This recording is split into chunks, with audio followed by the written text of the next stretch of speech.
Pemirsa, para ahli mengatakan goncangan ekonomi akibat pandemi dan penutupan sekolah selama lebih dari setahun telah menjadi pukulan telak bagi banyak dari 68 juta pelajar tanah air. Menurut data Bank Dunia, hingga 4 Agustus sekolah-sekolah di Indonesia ditutup selama 55 minggu dibandingkan dengan 25 minggu di Vietnam, 37 minggu di Jepang, dan 57 minggu di Filipina.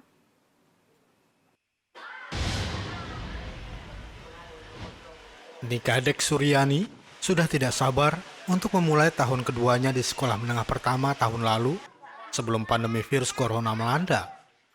Kemudian orang tuanya kehilangan pekerjaan dan dia terpaksa membantu mencari nafkah.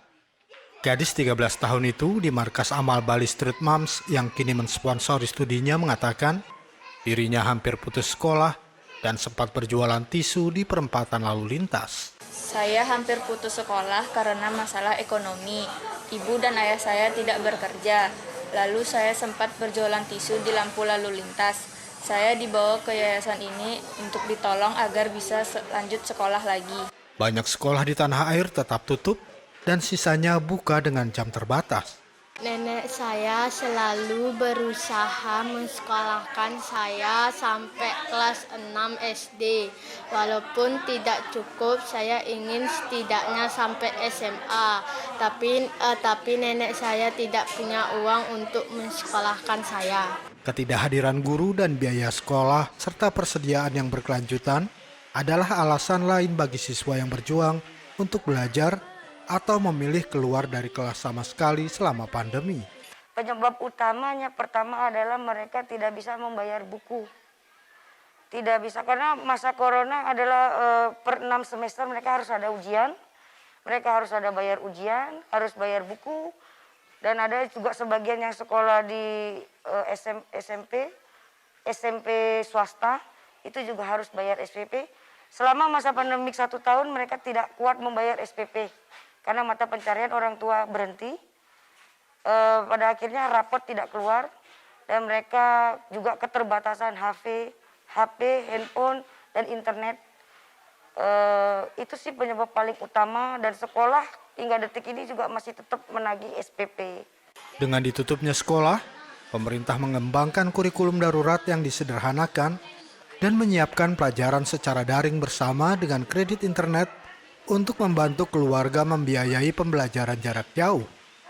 Program TV dan radio pendidikan menambah pembelajaran jarak jauh. Para peneliti dan pekerja sosial mengatakan bahwa tugas-tugas tersebut seringkali sangat sederhana. Indonesia memiliki jangkauan internet yang luas, tetapi Floriska Ayu Tresnatri, seorang peneliti di Semeru Institute yang berbasis di Jakarta mengatakan, akses ke pelajaran daring terganggu oleh konektivitas yang tidak merata. Banyak keluarga hanya memiliki satu ponsel pintar yang seringkali dibutuhkan oleh orang tua untuk bekerja. The consequences of students dropping out of school, of course, they wouldn't be able to gain quality education, and this will affect their future, in which they wouldn't be equipped with significant skills and also knowledge to be able to compete in the workforce, and this will in turn affect their earnings. Tresnatri mengatakan defisit pembelajaran mengkhawatirkan bagi siswa sekolah dasar dan kemakmuran masa depan Indonesia karena mengancam melemahkan rencana Presiden Joko Widodo untuk menciptakan ekonomi global 5 besar pada tahun 2045 yang didorong oleh tenaga kerja terampil. Menurut Bank Dunia, sebelum pandemi dan meskipun bersekolah selama lebih dari 12 tahun, rata-rata siswa Indonesia memiliki pembelajaran yang efektif hanya 7,8 tahun. Dan ketika pandemi turun menjadi 6,9 tahun. Orangnya corona, tidak punya uang. Orang makan aja susah. Gimana cara ngelanjutin? Kalau ada beban mantu, silahkan dilanjutin, kalau enggak biarin aja tinggal di rumah. Kementerian Pendidikan dan Ristek mengakui penutupan sekolah memiliki dampak besar pada hasil belajar anak-anak. Dari Denpasar, Bali, kontributor Nusantara TV melaporkan.